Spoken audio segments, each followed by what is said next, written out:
السلام عليكم. رحلة كأس العالم للأندية 2025 التحدي العالمي يبدأ من أمريكا.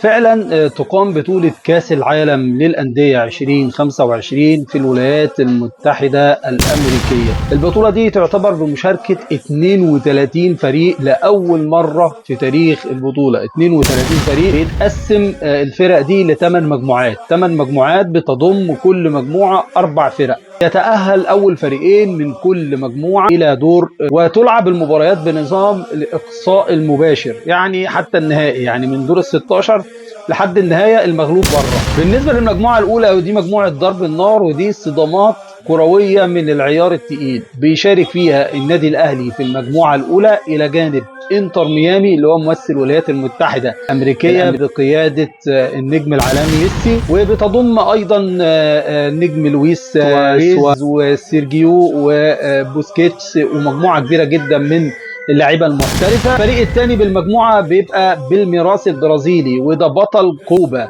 2021، وبيمتلك هجوم قوي جدا بقياده الشاب استيفاو، لكنه بيعاني دفاعيا شويه. الاهلي طموح في افريقيا، يعني بيواجه الكبار وهيلعب بطوله ناريه حرفيا.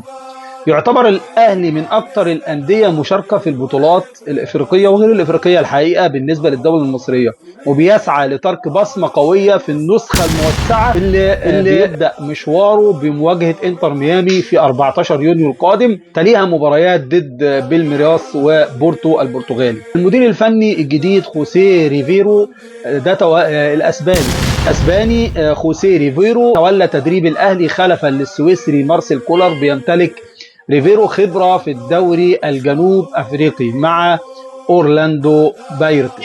فريق بورتو البرتغالي فريق متوازن بيعتمد على المهاجم سامو أجيهو وصانع الألعاب رودريغو مورا، وده طبعا لعيب قوي جدا. الأهلي طموح إفريقيا في مواجهة الكبار، ويعتبر النادي الأهلي من الأندية الأكثر مشاركة في البطولات الإفريقية. يعتبر الأهلي من أوسع الأندية اشتراكا في هذه البطولات، وعايز يسيب بصمة قوية في النسخة الموسعة دي.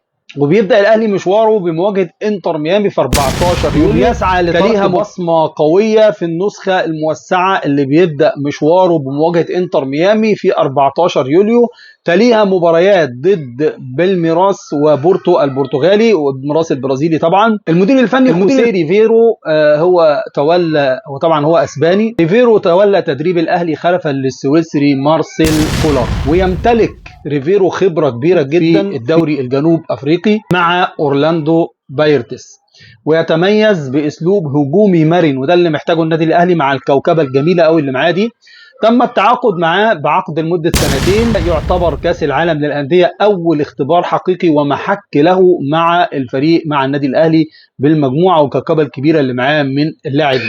أعلن الأهلي قائمته المشاركة في بطولة كأس العالم للأندية بتضم 27 لاعب، من بينهم صفقات جديدة وبارزة. حطوا حراسة المرمى محمد الشناوي ومصطفى شوبير ومحمد سيحة مصطفى مخلوف، وفي الدفاع ياسر إبراهيم وأشرف داري مصطفى العش ومحمد هاني عمر كمال وأحمد رمضان بيكهام ويحيى عطية الله وكريم الدبيس وأحمد نبيل كوكا خالد عبد الفتاح. كمان في الوسط لاعبين مميزين جدا، منهم مروان عطية مجدي قفشة وإمام عاشور ومحمد بن رمضان وأحمد رضا، دول في خط الوسط. وعندك في الهجوم حسين الشحات، محمد طاهر وأشرف بن شرقي ومحمود حسن تريزيجيه اللي هو يعتبر عنده خبرة كبيرة جدا أوروبيا، وجريتشار وسام أبو علي وأحمد سيد زيزو المنضم حديثا للنادي الأهلي.